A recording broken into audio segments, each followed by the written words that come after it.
Você se considera um romântico, Paulo?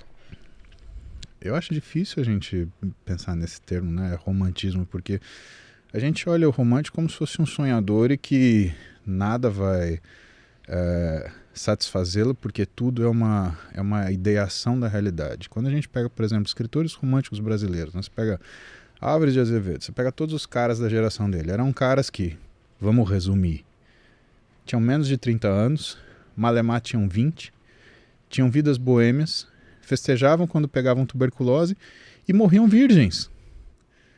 Então não, eu não sou um romântico de jeito nenhum. Eu sou uma pessoa extremamente pragmática, extremamente pé no chão e que sabe que para chegar onde eu quero chegar, existem etapas que têm que ser obedecidas para eu atingir o prazer que eu quero ter. Eu quero o prazer completo, eu não quero mais ou menos. Eu não quero ter a mulher que eu desejo, eu quero que a mulher que eu desejo me deseje. Essa é outra conversa. E como é que faz pra... Porque o seu relacionamento é um relacionamento que as pessoas amam, assim. Eu fiquei impressionado o quanto que... de pergunta que vieram pra gente de... Pô, pergunta pro Paulo do relacionamento dele, pergunta da esposa dele, que foi o que mais inundou, assim. Como é que é a fórmula, assim? Porque eu vejo o jeito que você fala pela sua esposa, e eu gosto muito, porque é do mesmo jeito que eu falo da minha namorada, assim. Eu falo assim, pô, quem gosta da parceira, Sim. reconhece quando o outro gosta da parceira. E como é que faz pra gente conseguir chegar num relacionamento assim? Qual dica você... não sei se existe uma dica, mas como transferir um pouco dessa vivência pra alguém conseguir absorver algo? Sabe, é o que tem valor para você, Edson. Eu fico curioso porque as pessoas hoje elas desaprenderam a se relacionar. Total. Elas vão buscar pessoas que elas não gostam para não ficarem sozinhas.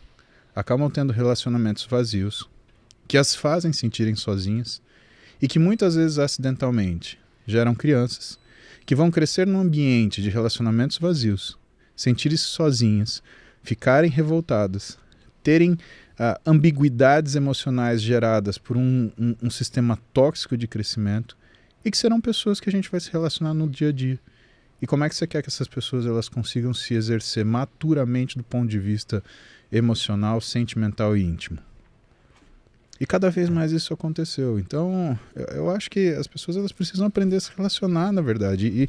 E precisa aprender, né, a ficar adultinho e gostar de uma pessoa, né, e saber qual é essa satisfação. Veja, um exemplo bem chulo. Tem gente que gosta da relação sexual e tem gente que só quer chegar no final. Quando você junta pessoas que têm essa opinião diferente, não dá certo. Tá? Aqui a gente só está falando de intimidade. Agora, quando você junta duas pessoas que querem ter ou a relação sexual ou duas pessoas que querem só chegar no final, a coisa funciona, porque ninguém está mentindo para ninguém. A ideia é, primeiro, saiba o que você quer. Você quer uma superficialidade? Então, primeiro, busque alguém que queira superficialidade e não reclame por conta disso. Você quer um relacionamento? Então, busque alguém que quer um relacionamento.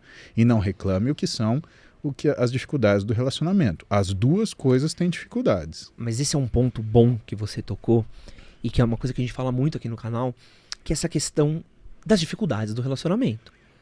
Porque a gente tem hoje eu sinto pelo menos, uma baixa resistência à frustração. É algo muito forte. Talvez pela facilidade da vida moderna, talvez por causa de mudanças de dinâmicas de relacionamento. Quantos anos você está com a sua esposa? Eu conheço a Beta desde os 13, eu tenho 43, então eu conheço ela há 30 anos. A gente namorou desde os 18, então tem história. Tem uma história comprida. E, dentro de um relacionamento, tem dinâmicas que mudam. Tem momentos que vocês dão leve desencontradas, tem atritos, tem momento que você chega às vezes e fala assim, puta, será que é isso que eu quero, que eu não quero? Mas também tem um processo do, pô, eu gosto disso, eu gosto daquilo. Eu vou engolir um sapo hoje porque eu sei que essa briga eu não preciso ganhar. A gente fala muito de briga em relacionamento, a gente fala muito pouco em manter relacionamentos, em resolver discussão. A gente usa a palavra que a gente usa na rua, pra brigar dentro de relacionamento. Quando a gente deveria resolver. E eu sinto que as pessoas não têm mais essa tolerância. Tem uma coisa do, ai, não concordo, termina, e vou pra outro, e vou pra outro.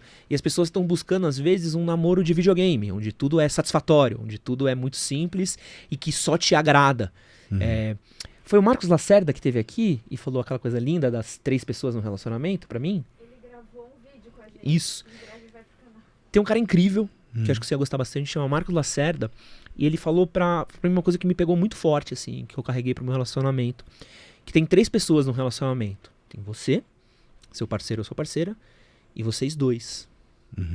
Faz sentido. E a gente tem essa dificuldade hoje, né? E acho que eu vejo o relacionamento de vocês, é tão bonito ver você falando da sua esposa, e eu sinto que tem toda uma história, deve ter um monte de coisa que a gente não sabe, de pequenas frustrações, de pequenos momentos, de pequenos prazeres também, de curtição, que as pessoas às vezes se tornam avessas a isso. Olha, o que eu posso te dizer, Edson, é que assim, eu concordo com você quando você fala da dificuldade de frustração que as pessoas têm hoje, né? Por quê? A sensação de escolha é gigantesca. Então o sujeito, ele tá trocando foto pelada com a menina do Instagram que tá em Istambul, né? Como se aquilo fosse um relacionamento. Né? E na verdade não, ele tá traindo a mulher dele do jeito mais imbecil possível, porque ele não vai encontrar essa mulher de Istambul. Se ele encontrasse, ele não ia casar com ela, não ia ter absolutamente nada com ela. E outra, quem falou que aquela foto é de verdade? Porque na foto todo mundo é bonitinho. Exato. E assim, existe uma questão que é inerente aos relacionamentos, que pelo menos eu vou te dar a minha opinião. A primeira, namore alguém que você admire.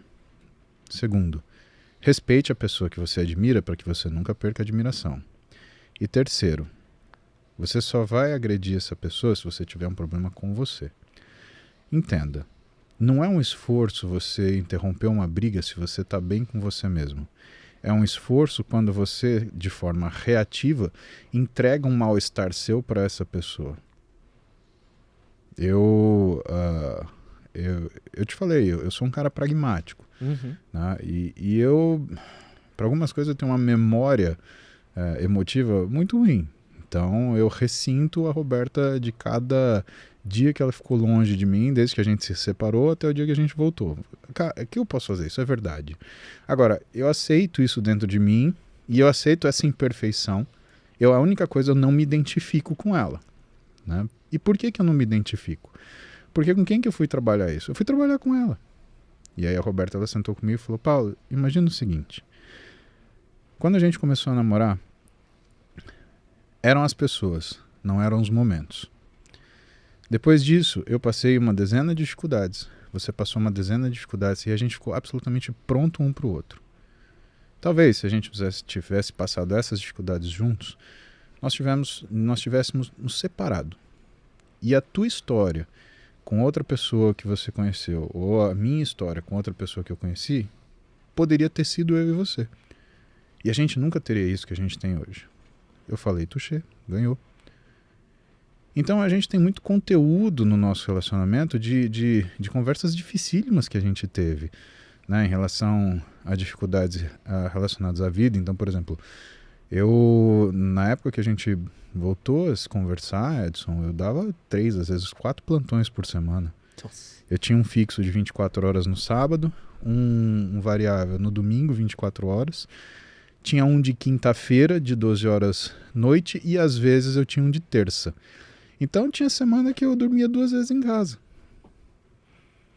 Quer dizer, imagina uma menina de 28 anos namorando um cara de 27, 26, namorando um cara que dormia 2 vezes por semana em casa. O que você acha que as pessoas falavam para ela? Não tá te atendendo? Tá com outra. Esse cara é louco, ele vai pra gandaia.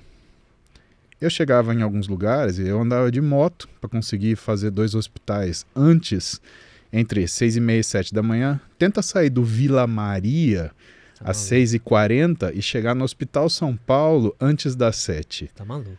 Só se sofrer um acidente e chegar lá com a ambulância, no SAMU. O de né? helicóptero, né? Mas era mais ou menos como eu dirigia. Teve uma vez, não é... Cara, eu não sei se é bonito eu contar isso, mas é verdadeiro. Eu tava falando com a Roberta uma madrugada e ela... Uma dessas conversas difíceis, E ela me contou uma coisa muito dolorida. Eu falei, caramba, não era aqui que eu tinha que estar. Eu preciso ver minha mulher.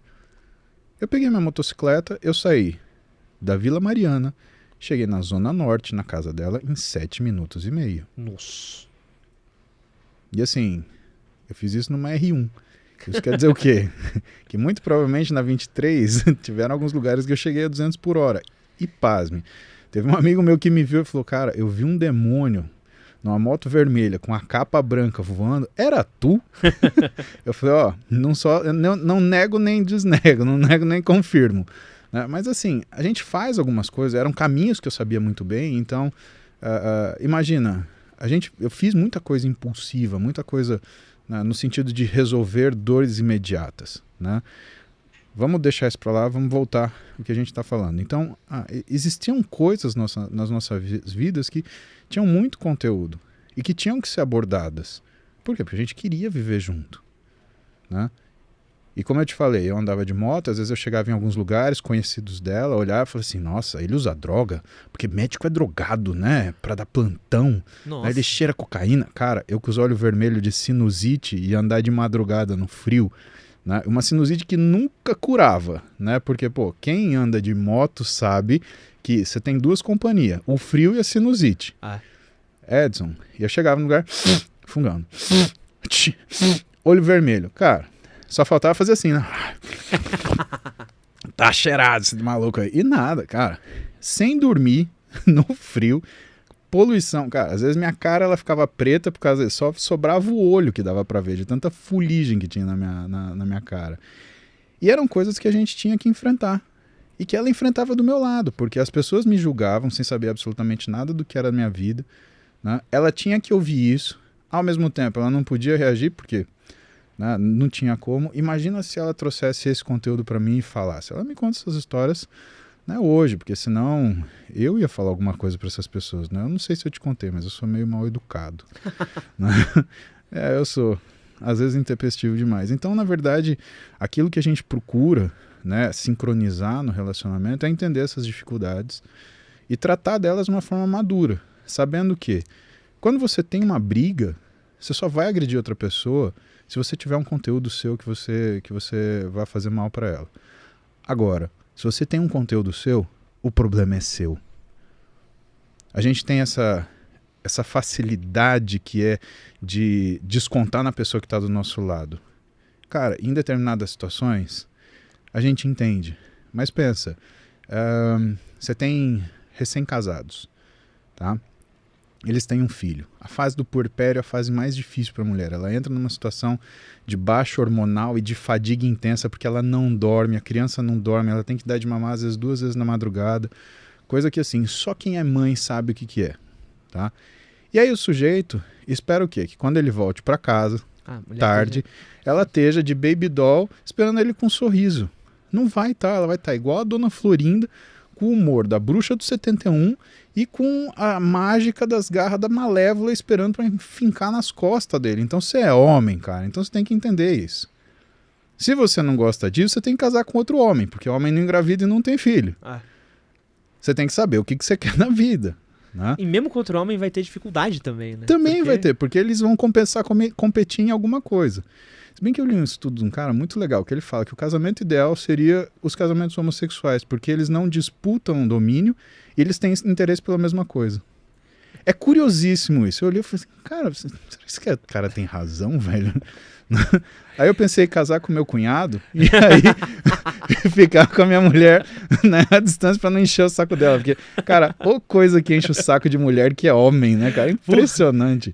Meus parabéns a toda mulher heterossexual. Verdade. Porque, aliás, cara, hoje, Dia Internacional das Mulheres. Parabéns por nos aguentarem. Muito obrigado por nos aguentarem. Sabemos que nós somos terríveis e que às vezes a nossa mera presença ou a lembrança da nossa existência é capaz de tirar as senhoras e senhoritas do sério. Roberta, eu amo você, eu só te provoco porque é a coisa mais gostosa da minha vida.